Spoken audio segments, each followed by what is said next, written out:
नमस्कार बंधुरा आमी आबार एसे गेছি আরেকটি কুমারটুলির ভিডিও নিয়ে।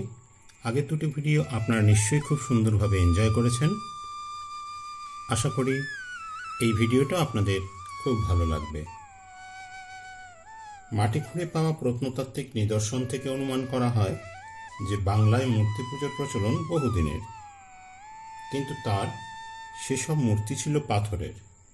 মাটির প্রতিমা গড়ে তাকে পুজো করার সংস্কৃতি তৈরি হয়েছে অনেক পরে।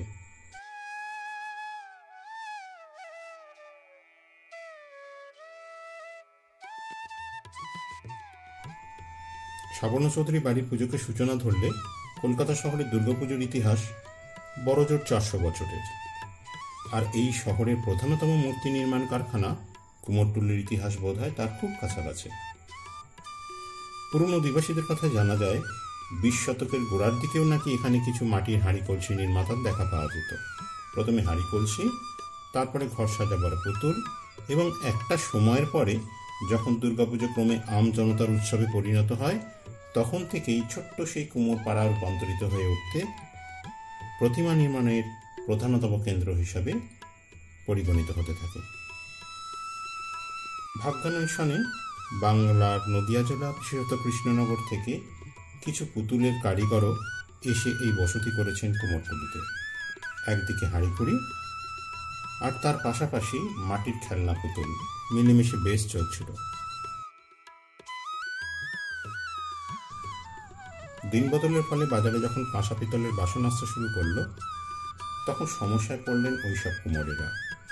মাটির বাসনের বাজার মন্দা দেখে কেউ কেউ কৃষ্ণনগরের শিল্পীদের কাছ থেকে পুতুল গড়ার কাজ শিখে সেখানে চলে গেলেন, আর যারা পারলেন না তারা এখানেই থেকে গেলেন। ধনী বাবু বাড়িতে প্রতিমা তৈরি কাজে ডাক পড়তে লাগলো কুমোরটুলির প্রতিমা শিল্পীদের। আর এইভাবেই চলতে থাকলো 18 ও 19 শতকে। এরপর দুর্গাপুজোর প্রচলন বাড়ে, দুর্গাপুজোর জনপ্রিয়তাও বাড়তে থাকে।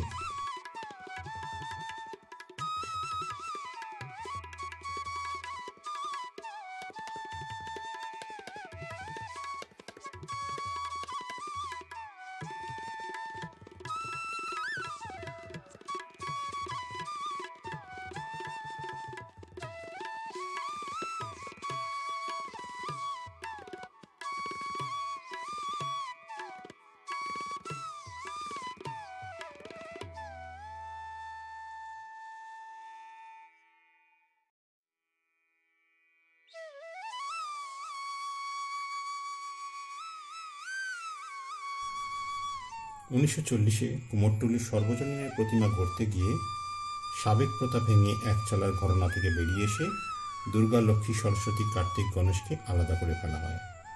তারপর বাংলা রীতির মুখ বদলে প্রতিমার মুখে আনা হয় মানবিক রূপ। পরিবর্তন আসে গায়ের রঙেও। সাবেকি তপ্ত কাঞ্চন বর্ণা দুর্গা সেই হলুদের সঙ্গে মিশে যায় গোলাপি, মানুষের গায়ের রঙের খুব কাছাকাছি। স্বর্গের দেবীও যেন নতুন রূপ পান এই কুমোরটুলি শিল্পীদের হাতে। আজ এই পর্যন্ত। যারা আমার চ্যানেলটিকে এখনো সাবস্ক্রাইব করেননি তারা অবশ্যই সাবস্ক্রাইব করে দেবেন, আমার নতুন কোনো ভিডিও এলে যাতে আপনারা খুব সহজেই নোটিফিকেশন পান। আপনাদের আশা করি ভিডিওটি ভালো লেগেছে। আবারও আমার পরবর্তী ভিডিওতে আপনাদের সামনে দেখা হবে। সবাই ভালো থাকবেন।